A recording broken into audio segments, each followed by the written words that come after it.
So did we just get confirmation that the stock market is actually going to crash? SPY is currently down a little bit over 2% from its all-time highs, which were formed on September 2nd, which is the exact day that I ended up buying put options on SPY. As you can see right here, I'm continuing to hold my put options on SPY.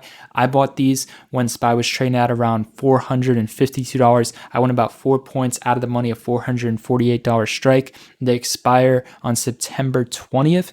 And in terms of these contracts, they're currently sitting up a little bit over 120%. I'm filled at 271. They're currently worth $599.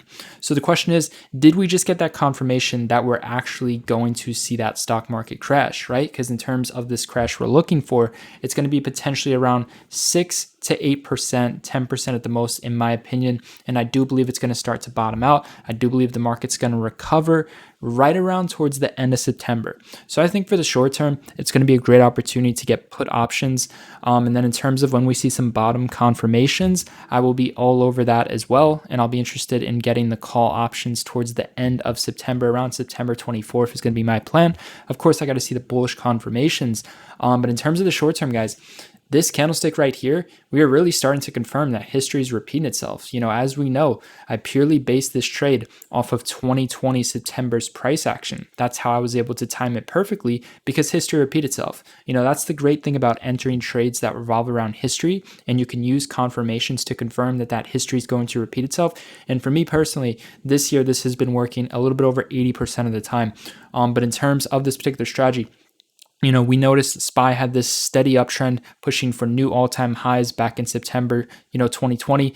September 2nd was its exact new all-time high. Ever since then, nothing but huge downside potential. Market had a major pullback, dropped over 8%, and it bottomed on September 24th, right? So that kind of gives you an idea of, in terms of my strike price, in terms of my expiration, and in terms of my entry of the trade.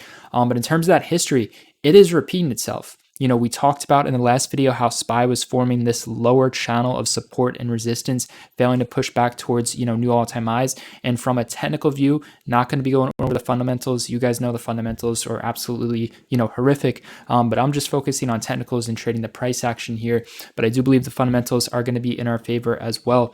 But anyways, let's get into this price action, right? So why do I think we just got confirmation that we're going to continue to see that stock market crash?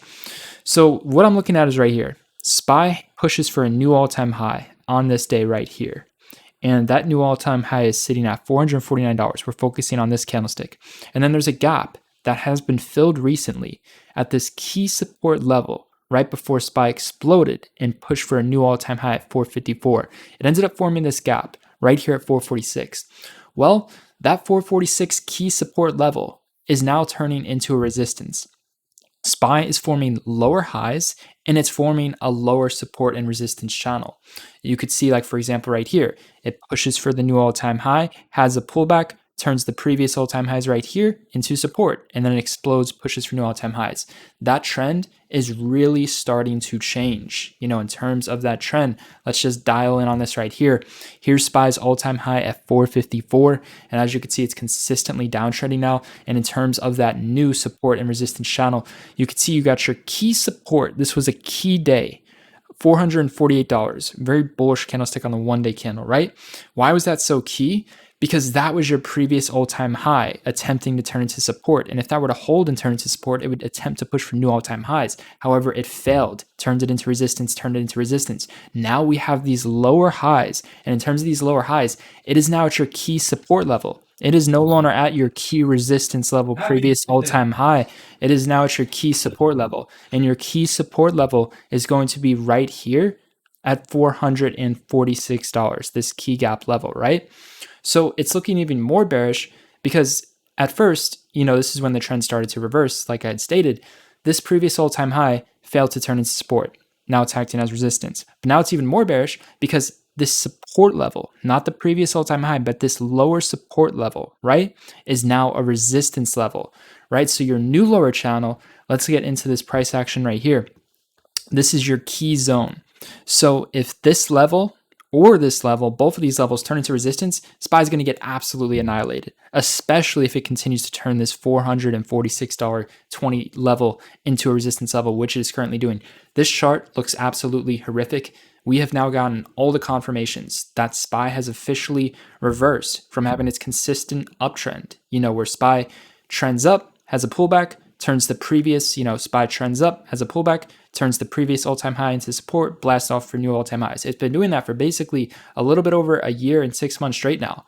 But in terms of its current price action, I think we're due for that correction. And if you just study and do a side-by-side comparison of September this year to September of 2020, you will see the chart pattern is there. And there's a lot of similarities. And this is showing pure signs of that crash, of that reversal. So in terms of the put options, me personally, in terms of SPY, I think this week we're going to be able to get down to about $440. And then next week, I think we're heading to around $436 to $435, right? Those are going to be the key levels. So in terms of my put options, I'm definitely going to be getting out. I'm not going to be holding over the weekend due to theta decay and them expiring. I think they expire on Monday, September 20th. So I'm probably going to be getting out at around, Thursday and Friday. It just depends on when this crash.